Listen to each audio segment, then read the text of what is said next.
Coast to coast, border to border, and around the world, it's time for The Bill Alexander Show. The Bill Alexander Show is a guest-driven program where the topics are diverse and entertaining. Laugh and learn while you listen to one of the best hours of online radio. Now, here's your host, Bill Alexander.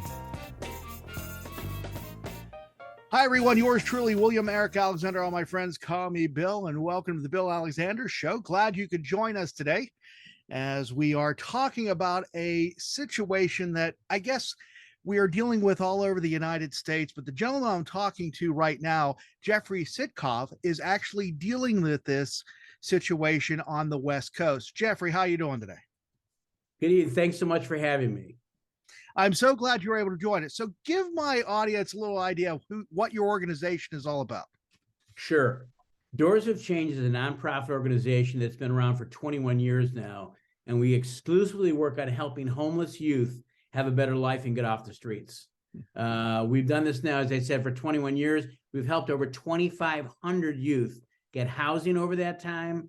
Many of them have been successful going to college and being role models for other youth to follow. So where is your organization based? We're based in San Diego, California. Okay. And you're dealing with the homeless youth in that region, correct? Correct. But we've also, in the last 2 years with COVID, branched out and helped actually 12 different states. Oh, really? Call us to get referrals and where could I go to get safe housing, safe parking for my car. We've helped several youth, probably close to 75 youth now in 12 different states, get off the streets. So what got you involved in this organization? I'm a physical therapist by profession, Bill. I practiced for 18 years and I had a spinal cord injury, a freak accident 23 years ago, and started thinking, listen, instead of feeling sorry for myself, let me do something to help others, and wanted to help youth because I saw the energy in youth every year seems to be getting worse and worse and worse, escalation of violence. I saw Columbine happen, the Santee shootings happen, and just has escalated since then. And so I said, let me find an organization that I can help that would help them make better choices. The choices they were making were the wrong choices. I felt they were killing each other. And that's my journey. I interviewed 100 nonprofits, and I went on one night on outreach. And it was that experience of being on the streets to show me how they meet the homeless kids, how they develop relationships with the homeless kids, how they get them off the streets. It was that one night, Bill, that literally changed my life. So Doors of Change has been helping kids find safe places to stay, correct? Do they also do education programs with them? Well, we have an award-winning music and art program for 18 years, which teaches kids how to master something for the first time. A couple chords in the guitar, the ukulele, the mandolin, the violin, etc. It's amazing, Bill, how by doing that with these 17 to 25-year-olds, the transitional age youth we work with, it's amazing how that helps their self-esteem. It builds trust very quickly with them, and they want to get help, and they trust us. And so, yes, we've done that for 18 years now. Since COVID, things have changed. The youth have basically spread out over many different areas of the city. Instead of being concentrated in certain areas, which they were before, there's no area specifically where they're concentrated. They're all over the place. Because of that, we have been able to reopen the program. There's not enough kids in one area to do the program at this point. That'll eventually change, but we had a very successful program for 18 years. So COVID basically made you change the way you were doing things. So now instead of the places to stay, what type of services are you offering these kids? Yeah, that's a great question, Bill. We have had a pivot, like many businesses have pivoted during COVID, because how we did the work is no longer possible. And so we said, we've got to be able to still find these youth and reach out to help them because they've got no one. And so we started going on outreach, double the amount of time that we normally would do. We normally would go on outreach twice a week to find homeless kids. We're going to outreach 4 times a week. And not only that, but since I said that the kids are spread out, they've actually gone underground. The pandemic freaks them out. They really fear of getting COVID because they can die from COVID because their immune systems are so bad and so weak that they have very little resistance. And so they really have spread out, isolated themselves. They're not in groups like they were before. And so we have now put up posters everywhere we go. We put up posters that show the youth what our services are, how we can help them. And from doing that, it's amazing how we've actually doubled the amount of kids from last year, how we got off the streets, 161. We're almost to 300 kids right now. In 1 year of getting off the streets, almost doubled because of the way we do, the new way we've had to practice. We had to adapt and it's work, thank God. Right. We give them many services though, Bill. It's, these kids have various needs. But the first thing is they need to be able to get insurance. If they don't have insurance and they get sick, they're screwed because they got to have a $10,000 bill and they'll never be able to pay it off. We get them ID so they can get to work. We help them with mental health. That's a huge thing today.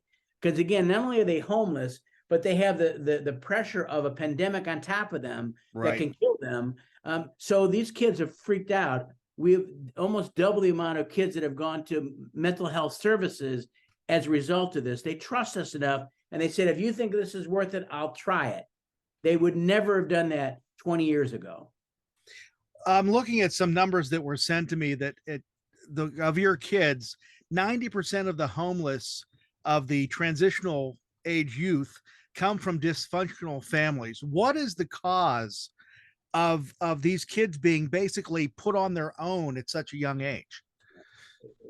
That's a fantastic question. And that's one of the most important questions that people ask me. Why are they on the streets? These kids, and again, I've done this 21 years. You cannot believe how the severity of the abuse that these kids take in their homes. And so it's safer for them being with, a parent that is a drug addict, an alcoholic, verbally or physically abusive, sexually abusive. They would rather be on the streets, which is safer for them, which is really something. And so, or LGBTQ, if you're gay, you get kicked out of the streets. 40% nationally of the youth that are homeless in America today are LGBTQ plus. And we see our kids are about 50% are LGBTQ plus. And so just because they're gay, their parents throw them out. And so that's the kind of stuff that they're dealing with. Once they're on the streets, they don't know what to do. They don't know how to trust anybody. And they don't trust anybody because they've been taken advantage of by everybody that they come in contact with.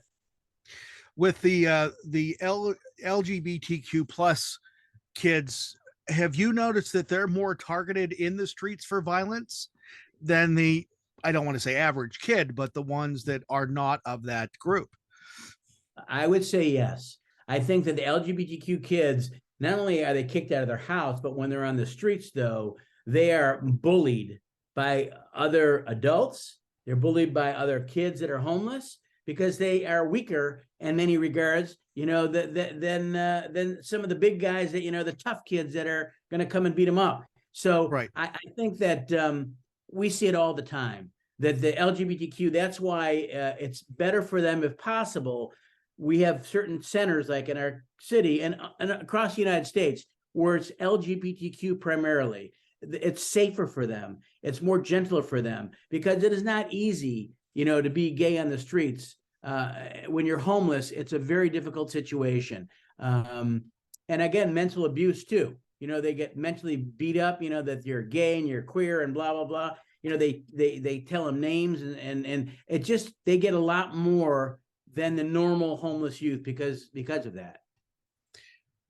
So when you're introducing these kids to what positive things are out there, I see that music and art instruction is a big plus for them because now they're able to express themselves in ways they probably never thought they could before.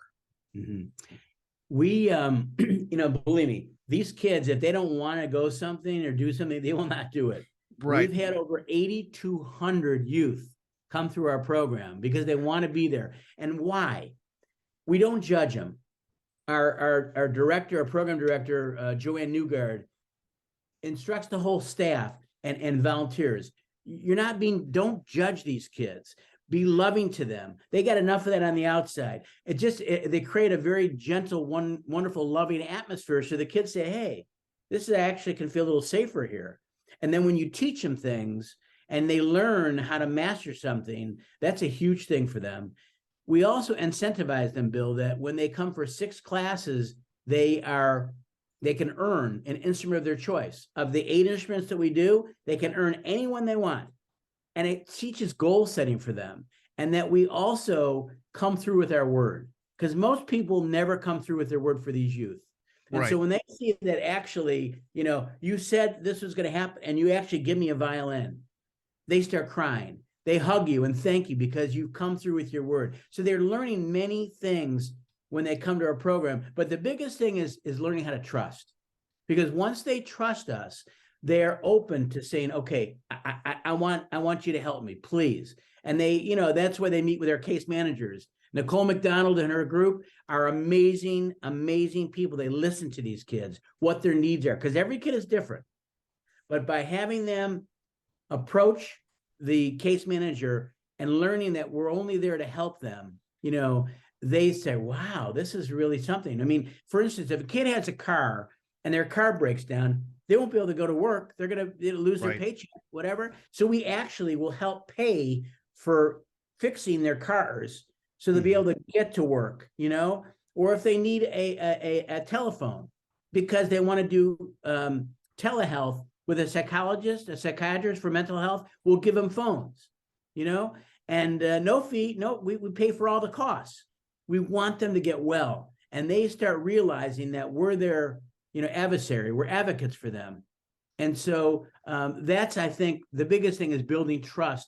These youth ask for help, and that's why many have succeeded and gotten placed in a housing, et cetera. What's interesting here is it says ex-homeless youth that become role models are now lawyers, doctors, engineers, employees of the year, and all self-sufficient. And the organization's only been around for 18 years. And you can actually say that you have people that have made it out of the streets or off the streets and have become successful and contribute to their society. Yeah. We're very proud that the youth trust us enough to allow us to help them, get what they need. They have to work hard. If they don't work hard, they're not going to succeed. And they have to get their mental health in order too, because if their mental health is, they're schizophrenic or bipolar or whatever, they don't get help for that, it's going to be very difficult for them to succeed.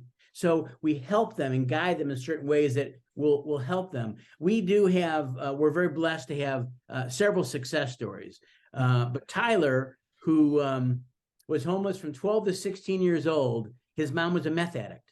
She loved him, but she went through all of her money. And so Tyler was under the Imperial Beach Pier for 4 years, sleeping by himself, 12-year-old to 16-year-old.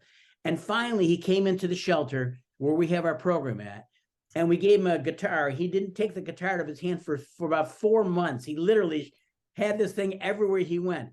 But because of that, it started helping his self-esteem. And he was a giver. He always asked, what can I do to help these other kids? And so he would actually come back when he finished and got out of the shelter on his own. He came back every Tuesday, took him 2 hours on a trolley to come back to help the others. And so he said to me, I want to be a security guard. Can you help me get me a guard card? Right. It's going to cost $400. Well, at that time it was $400. We said, because he's really helped so many other kids, he deserves this. So we did it. Do you know that he kept rising and rising and rising? He was the youngest manager for Elite Security, which has about 2,000 employees. Wow. The youngest ever manager. Then he was actually in charge of the fireworks at the Del Mar Fair, which is a big deal. He was in charge of the fireworks, which is, there's 100,000 people that go there, and he was in charge of this. And then he was honored at Petco Park for Employee of the Year in front of 25,000 people at Petco Park. I was there on the, down there with him and just, crying, because to see the transformation is amazing. And he is a role model. We need to also help more kids like Tyler have an opportunity to have a better life with hard work. When you find these kids, or when they find you, how resistant are they to get involved with the program? Because like you said, they have such a hard time trusting anyone. Yes. And they've probably tried to trust people before and they've been hurt once again, or they've been taken advantage of. how do they know that you and your organization is going to be there as long as they want to be there? I'll answer that since COVID, because it's Okay. different from the program where you say, come in and, let's have play music, to like, I don't know who you are. Should I trust you? They will call us within an hour at the most, and probably within 15 minutes. We will call them back. Once we get a call, if we don't take it immediately and we're on the call with someone else, we'll call them back and start having a dialogue with them. And the case managers are tremendous at it. And they'll test them on the phone, see if they're real. And so they'll say, listen, if you want me to drop off something to you, I'll meet you somewhere. And they do. So that's the beginning of the process of trust with since COVID, that we come through with our word. We get them their medical insurance, like we say we're going to do that, our IDs when we say we're going to do it. And so from that, and especially now, I think they're even more vulnerable since COVID, because not only are they homeless, but they're afraid Right. of getting the sickness and getting the COVID. And so that's how it's worked since COVID. It's been working unbelievable. The last 3 years, we've literally, our stats speak for themselves, because again, it doesn't matter what you say, is what you do and what the kids do. And so 3 years ago, when COVID started, we housed 83 kids in 1 year, which was a record at that time. That's a lot of kids to house, okay? Find housing for. The second year, last year, we went to 161 kids. We found housing. This year, we're now over 300. It's up over 135, 40, youth versus the year before. So obviously, they trust us quickly. It starts over the phone. They meet our case managers face to face, and they realize that, listen, if they want help, we'll get them help. If they want, this type of thing, we'll do whatever we can to help them, as long as it makes sense. And right. So, it's been, it surprises me how quickly they trust us this way versus the music program, but thank God that they do. And kids can see right through you, Bill. If you are not being honest with them, they will see right through you. They would very quickly, because they're on survival mode. Right. So they really very quickly surmise that, listen, this is a good person. So I go through the list of the information I have, and you have this list of celebrities that have been helping you. Yeah. And it's amazing who is involved with your organization. I mean, from Elton John, Billy Joel, Marion Ross, Eileen Graff, Lucy Arnaz, all these amazing people. And it's not just from one aspect of the entertainment world, it's everybody in the entertainment world. How did they get involved, or how did they find you to help you? Sure. It's a funny story, but I don't think there's any accidents in this world when you're doing something to help others. Right. And so when it isn't about me, it's about helping them. That's when things happen. And so thank God that Billy Joel, 21 years ago, remembered me through my photos. I'm a photographer. I'm an award-winning photographer. And he said, I'll sign a keyboard to help these kids.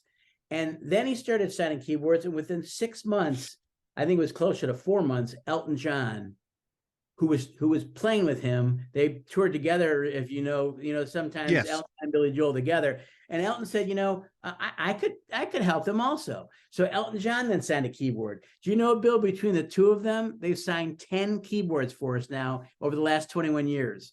And we've raised a couple $100,000 in those keyboards. But what they did for us was invaluable. They allowed the music industry initially, and now the celebrities and the actors, whatever, to know that this is a safe nonprofit to trust. This is trustworthy. They wouldn't be involved if it was not trustworthy. And so they kind of like open the doors for other people to say, listen, if Elton and Billy are involved, this must be okay. And right. Then B.B. King got involved, and B.B. King probably helped us more than anybody in 21 years. We raised a record number of $165,000 on his Lucille's. He would meet with me twice a year, autograph this stuff. 2 of the times he had a fever. I said, BB, you got a fever, you're 80 years old, what are you doing here? He says, I want to help the kids. Right. And I said, can we honor you if would you be okay if we honored you? I wanted to honor him. He's already met the kids. I introduced him to some of the homeless kids, and he said yes to us, and we honored him at San Diego State with 4,000 people, sold out, with 6 national headliners. That's just, because he was such a gracious, giving person to help these kids. Right. But, the Stones got involved, and Springsteen, and then, Lucy Arnaz is involved now very heavily, that she does interviews with me. And, it's just because you build trust with these people that what you say, you do. And it isn't about you, it's about them. It's really making a difference. And then when they see the videos, which you can go to our website at doorsofchange.org and listen to some of the kids speak on the videos, it's like, yeah, this is real. And I'm actually helping these kids. I'm saving lives by getting these kids off the streets. And so that's how it started. We're very, very blessed to have, Robin Williams, when he was alive, got involved and helped us, and Seinfeld got involved, and Billy Crystal got involved, and Steve Martin several times got involved. And he's also a Grammy award-winning banjo player. Yes. So I just feel so blessed that they trusted us enough to help these kids have a better life. So we've been talking to you for about the last 20 minutes. My question is to you, what can I do and what can my audience do to help you? There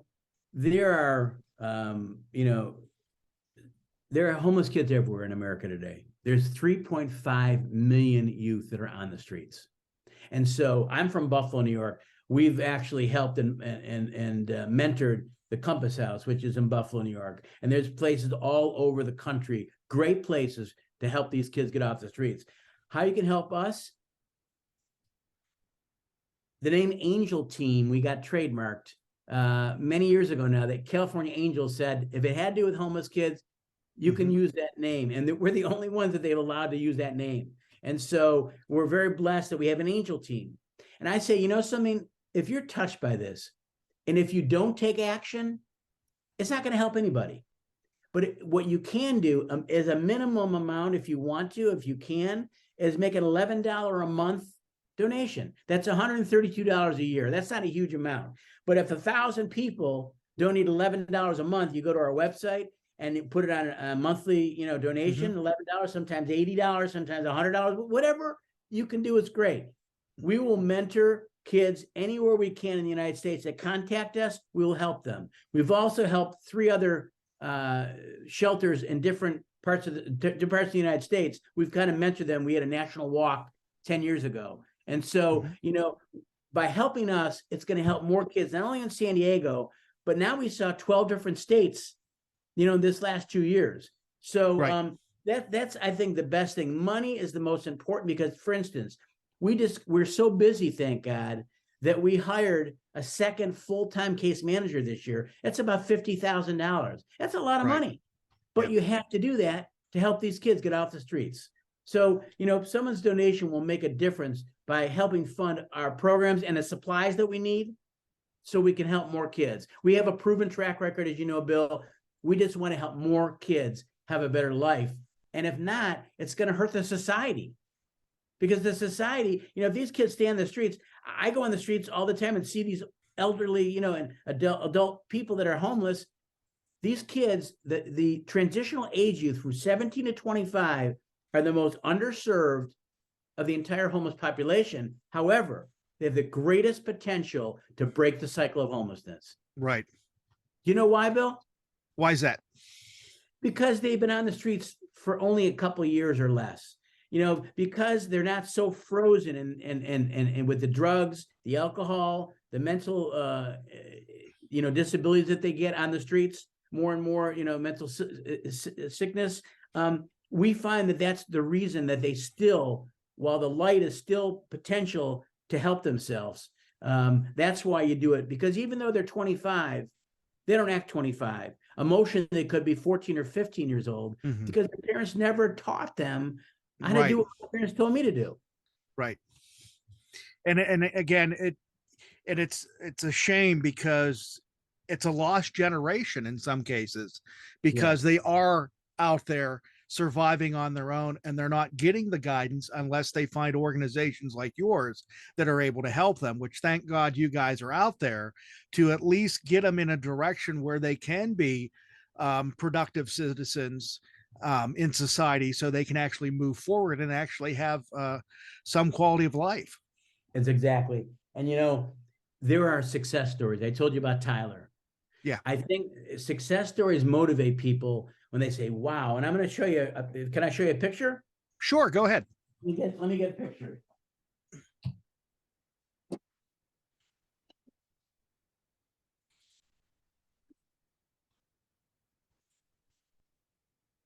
So firstly, this is Tyler when I met him.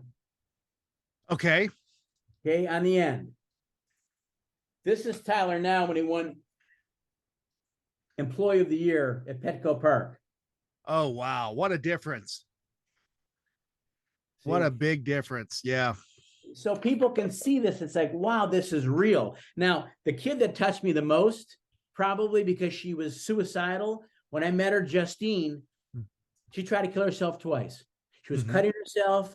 She tried to kill herself twice. And she was so depressed, Bill, she wouldn't look at me in the eye for about 2 months. I literally never saw her eyes. I've never had that happen in 21 years. And that's why it left like such a mark in me. She was dressed in black. So finally, it was the music program that turned her around. And then she got into our expressive arts program, where she learned that she could make jewelry and actually sell them and make money, which she's done the last 16 years. So when I met her and she started getting into the music program and stuff, that's Justine. Now, this is Justine now. She's in her last semester of law school. Oh, wow. That's awesome. So these are just stories, because I think it's important that your listeners know this is real, and that they can see the change, and that they can make a difference. Their donations, whether they make $5 to us, doorsofchange.org, or make $1,000, whatever they can do is great. It's a get to, not a have to. But these kids, 100% go to fund our programs to help these kids have a better life and get off the streets. Jeffrey, give me that website one more time and how they can reach you. Sure. Doors of Change, doors is plural, doorsofchange.org. Just go on the website and it says, make a donation in the right upper corner. It'll say donation, and whatever you can do. If you can do a recurring monthly payment, that really helps tremendously, because by having money every month come in, it makes a difference. It helps us tremendously. And so we can continue to grow, get more staff, more volunteers, so we can get these kids to, they don't believe in themselves. They don't believe they can do it. But you give a little hope with them when they meet Tyler, when they meet Justine, when they meet, Clarence Thomas, all these different kids that we work with. It's like, wow, they did it. Maybe I can do it. And so it just holds that little sparkle in front of them, saying, listen, this is possible. This kid did it. I can do it. Well, Jeffrey, thank you very much for taking time to talk about Doors of Change. It was really an eye-opening experience for me. And again, for those people that want to go, it's doorsofchange.org, and they can go on that site to find more information about your organization. Thank you, Bill, so much for the opportunity. And I hope that people that see this during the holiday season realize these kids are not homeless by choice. They don't want to be homeless. But once they're on the streets, it's very hard to get off. So help us so we can help them, and they will be role models for others. And thank you so much for your time. Well, Jeffrey, thank you very much, and have a nice holiday season. Thank you so much, Bill. You too. Hey, a big thank you goes out to Jeffery Sitcov for joining me today. He is the founder and president of the group Doors of Change, and you can check out their website, doorsofchange.org. And their organization is getting homeless kids off the streets and helping them become productive members of society. So if you can help them out in any way, stop by their website, doorsofchange.org. And again, thank you very much for joining me on this edition of the Bill Alexander Show. We'll talk to you next time. Thank you for listening to The Bill Alexander Show. The Bill Alexander Show is a $1 Million Baby production. For more information, go to thebillalexandershow.com.